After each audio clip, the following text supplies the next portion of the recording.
on tänase seisuga üle 150 erineva vaktsiini arendamisel, millest ainult 4 on suutnud oma ohutust ja tõhusust tõestada. Tervist, minu nimi on Erik Aabner, olen tartlane ja biomeedik.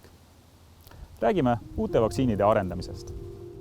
Kõik uued ravimid ja vaktsiinid peavad esmalt läbima tõhusus- ja ohutusuuringud.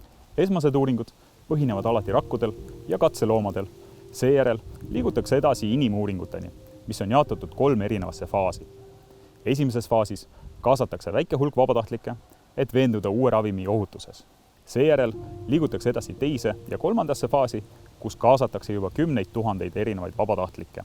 Alles peale 3. faasi tohib uus ravim taotleda müügiluba. Üldjuhul võtab ravimi arendus aastaid aega, kuid COVIDi puhul saadi uute vaktsiinidega vähem kui aastaga hakkama. Kuidas see juhtus? Nimelt kiirendas sellist teadussaavutust märkimisväärne hulk erinevaid faktoreid, mis said tekkida ainult tervishoiukriisi tagajärjel.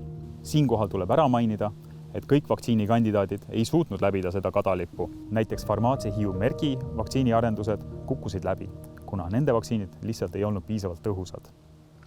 Kokkuvõtteks on tänase seisuga üle 150 erineva vaktsiini arendamisel, millest ainult 4 on suutnud oma ohutust ja tõhusust tõestada. Seega, mingem vaktsineerima.